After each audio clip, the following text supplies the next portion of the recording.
அனைவருக்கும் வணக்கம் மக்களே, வணக்கம். சற்று முன் கிடைத்திருக்கக்கூடிய ஒரு மிக மிக முக்கியமான செய்தி ஒன்று வெளியாகியுள்ளது. சற்று முன் செந்தில் பாலாஜி வழக்கில் சிக்கும் முக்கிய தலைகள் இது மாதிரி செய்திகள் வெளியே இருக்கும் நிலையில் தமிழகத்தில் பெரும் பரபரப்பை ஏற்படுத்தியிருக்கு. இதனால் செந்தில் பாலாஜி அவர்களுடைய வழக்கு முடிக்கக்கூடிய அளவிற்கு நிலைமை போயிட்டு இருக்கு இல்லையா. இதை பற்றி அந்த வீடியோவில் நம்ம முழுமையாக பார்க்க போகிறோம். அதுக்கு முன்னாடி நம்ம சேனலுக்கு இப்போ முதல் முறையாக வந்திருக்கீங்க அப்படின்னா மறக்காமல் நம்மளுடைய சேனலை சப்ஸ்கிரைப் பண்ணிக்கோங்க. வாங்க வீடியோக்குள்ளே போகலாம். செந்தில் பாலாஜி அவர்கள் சட்டத்துக்கு விரோதமான பண பரிமாற்றத்தை வழக்கில் அமலாக்கத்துறையால் கடந்த ஆண்டு கைது செய்யப்பட்டார் இல்லையா. இந்த நிலையில் பார்த்திங்கன்னா சென்னை முதன்மை அமர்வு நீதிமன்றம் இவருக்கு ஜாமீனே கொடுக்காம ஓராண்டு காலமாக இழுத்தடிச்சிட்டு போயிட்டு இருக்காங்க இல்லையா. எதனால தான் செந்தில் பாலாஜியுடைய வழக்கில் நிறைய மர்மங்கள் இருக்குது அப்படின்ற மாதிரி பேசப்பட்டு வருகின்ற நிலையில் தான் இவருக்கு ஜாமீன் கொடுக்காம இருக்காங்க. இருந்தாலும் செந்தில் பாலாஜியுடைய தம்பி அசோக்குமார் அவர்கள் சிக்காமல் தலைமறைவாக இருக்கார். இந்த நிலையில் தான் செந்தில் பாலாஜியுடைய தம்பி அசோக்குமார் அவர்கள் சிக்கினார் அப்படின்னா இவருக்கு ஜாமீன் கிடைக்கிறதுக்கான அதிகப்படியான வாய்ப்புகள் இருக்குது. இருந்தாலும் இதில் செந்தில் பாலாஜியுடைய வழக்கில் பார்த்திங்கன்னா அடுத்தடுத்து முக்கிய தலைவர்கள் இதில் சிக்கியிருக்காங்க. இதை பற்றி தான் இந்த வீடியோவில் நம்ம பார்க்க போகிறோம்.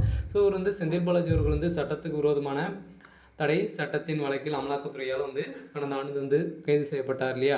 சட்டத்துக்கு விரோதமான பண பரிமாற்ற தடை வழக்கில் அமலாக்கத்துறை உறவினால் கடந்த ஆண்டு ஜூன் மாதம் கைது செய்யப்பட்டிருந்த நிலையில் கடந்த ஆகஸ்ட் மாதம் குற்றப்பத்திரிகை நகல் வழங்கப்பட்டிருந்த நிலையில் அவளுக்கு விடுவிக்க கோரி செந்தில் பாலாஜி தரப்பில் தாக்கல் செய்யப்பட்ட மனுவை மீண்டும் தள்ளுபடி செய்திருந்த நிலையில் கடந்த ஆகஸ்ட் 8ஆம் தேதி செந்தில் பாலாஜி மீதான குற்றச்சாட்டு பதிவை தொடங்கியிருந்த நிலையில் இதன் அடிப்படையில் அனைத்து விசாரணைகளும் பார்த்திங்கன்னா இப்போ தீவிரமடைந்து வருகின்ற நிலையில் தான் குற்றச்சாட்டு பத்திரிகையின் போது தன் மீதான குற்றச்சாட்டுகள் அரசியல் காழ்ப்புணர்ச்சியால் காரணமாக தான் வந்திருக்கு அப்படின்ற மாதிரி செந்தில் பாலாஜி தரப்பில் சொல்லியிருந்த நிலையில் இந்த நிலையில் சாட்சிகளின் விசாரணை சென்னை மாவட்ட முதன்மை அமர்வு நீதிமன்றத்தில் அதிரடியாக நீதிபதி அல்லி அவர்கள் விசாரணை தொடங்கி வச்சுருக்காங்க. இந்த நிலையில் அப்போது இந்த வழக்கில் முதல் சாட்சியாக சேர்க்கப்பட்டுள்ள அப்போதைய கரூர் சிட்டி யூனியன் பேங்க் வங்கியின் தலைமை மேலாளர்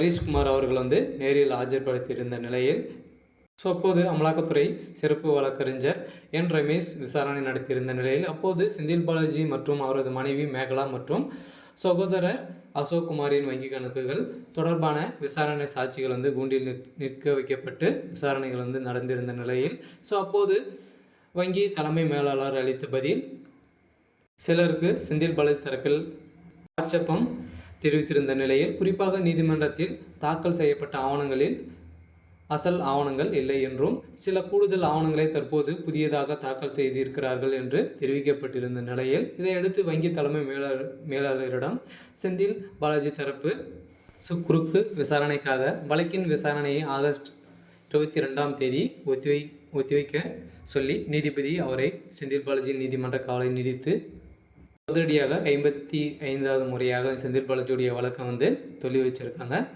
இருந்தாலும் செந்தில் பாலாஜியுடைய வழக்கில் என்ன நடக்க போகுது அப்படின்றத ஒரு வெயிட் பண்ணி பார்க்கலாம். இது மாதிரி அரசியல் சார்ந்த நிகழ்வுகளை தெரிஞ்சுக்கணும் அப்படின்னா மறக்காமல் நம்மளுடைய சேனலை சப்ஸ்கிரைப் பண்ணிக்கோங்க. தேங்க்யூ.